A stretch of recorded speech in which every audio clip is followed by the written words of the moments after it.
मैंने राइट किया V E B is equal to H I, sorry ये जो है ना V E B is equal to H I B I E, ठीक है। Input resistance with base common, input V B input signal voltage between emitter and base, and this is I emitter current, ठीक हो गया। अब ये equation number आप जो है ना खुद मैनेज कर लेना, मैंने वैसे सही ही लिखी है। अब अभी मैंने आपको एक टेबल दिखाया था, उस टेबल में अगर आप जाके देखेंगे तो उस टेबल में एच आई बी की वैल्यू दी हुई है, and from that table, that is the table common base and common collector parameters as function of common emitter parameters. तो उसमें एच आई बी जो है दैट इज, ये अपना साथ बुक भी कंसल्ट कर लेना, और इस तरह आपका फायदा भी हो गया क्योंकि आपकी बुक में ये काफी करंट्स वगैरह आपको आई सी जो है ना क्लैरिफाई नहीं होते, वो सही नहीं होते, ठीक है, मिटे हुए होते हैं।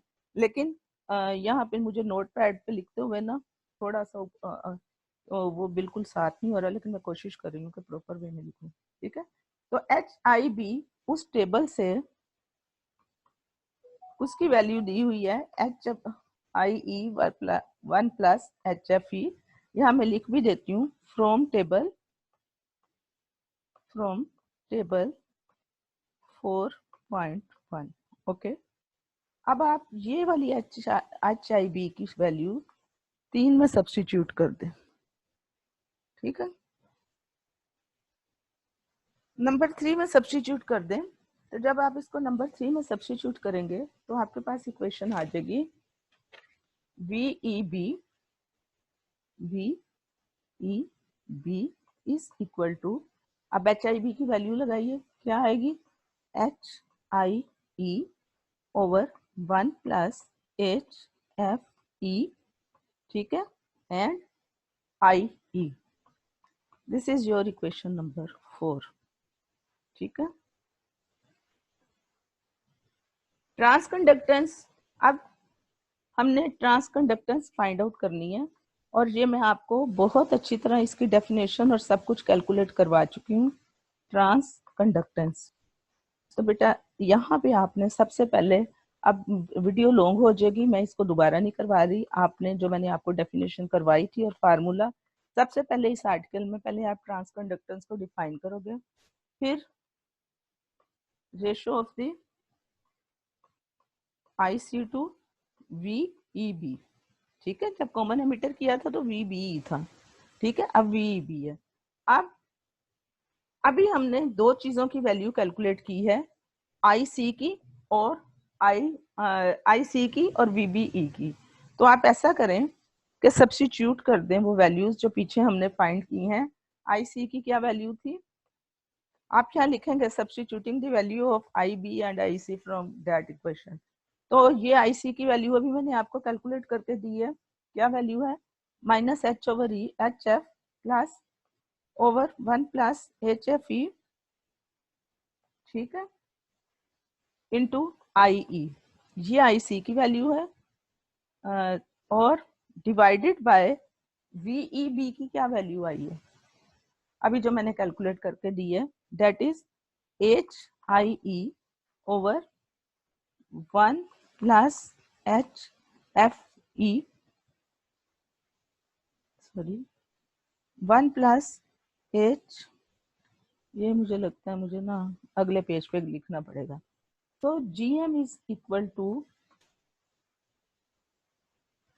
IC ओवर VEB, ठीक है। तो IC की वैल्यू हमने अभी कैलकुलेट की है, उसको सब्स्टिट्यूट करें, that is minus H F E over 1 plus H F E, ठीक है, इंटू आई ई, ठीक है।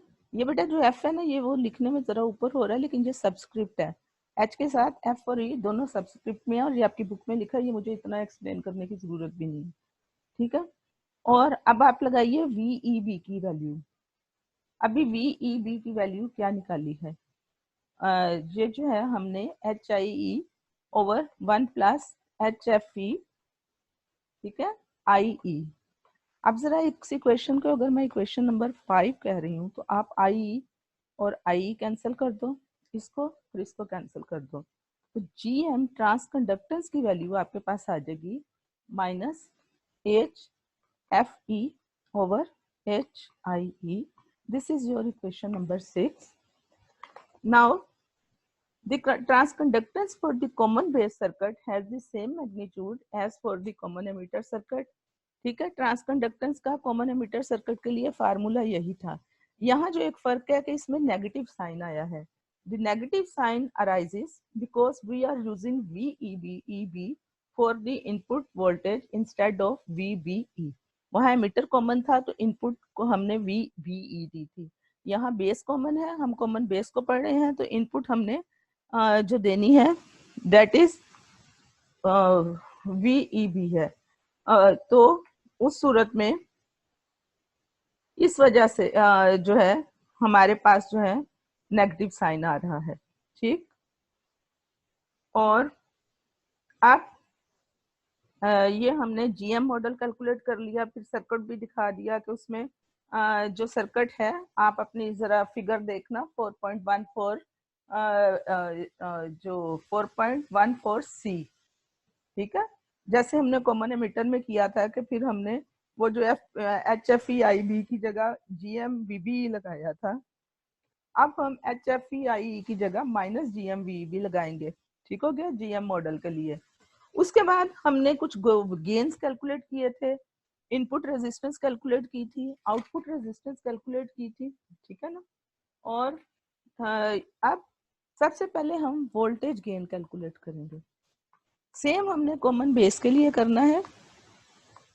Voltage gain for common base circuit, voltage gain for common base circuit को हम लिखेंगे voltage gain for common base circuit. उसको एवीई लिखा था ना कॉमन एमिटर के लिए, इसको एवीबी लिखेंगे। Clear? So this is voltage gain. अब अगर हमें वोल्टेज गेन कैलकुलेट करना है तो वोल्टेज गेन क्या होता है? Output voltage over input voltage, यही होता है ना। तो आउटपुट वोल्टेज हमारे पास क्या है? वी नोट, आउटपुट करंट क्या है? Minus V is equal to I R होता है ना, तो और आर लगी हुई है। ठीक है, तो आई सी अभी हमने क्या कैलकुलेट किया है? Minus G M V E B. I C की वैल्यू लगा दो, आर माइनस माइनस प्लस हो जाएगा और आउटपुट वोल्टेज आपके पास आ जाएगी G M V E B into R. This is equation number 7। जी आपके पास आउटपुट वोल्टेज आ गई। इनपुट वोल्टेज क्या आएगी? VEB किसके बराबर होगा? कल मैंने आप जो है इनपुट वोल्टेज जो है वो तो मुझे बताना ही पड़ेगा, मुझे याद नहीं रहता कि मैं लेक्चर दे रही हूँ। ठीक है, तो अभी आपके पास आउटपुट वोल्टेज ये आ गई और VI जो है इनपुट वोल्टेज वो किसके और किसके दरमियान है? क्या दे रहे हैं हम? Simple base common VEB। This is equation number 8। अब जब आपने गेन निकालना है, voltage gain for common base circuit ABB, that is equal to V nought over VI।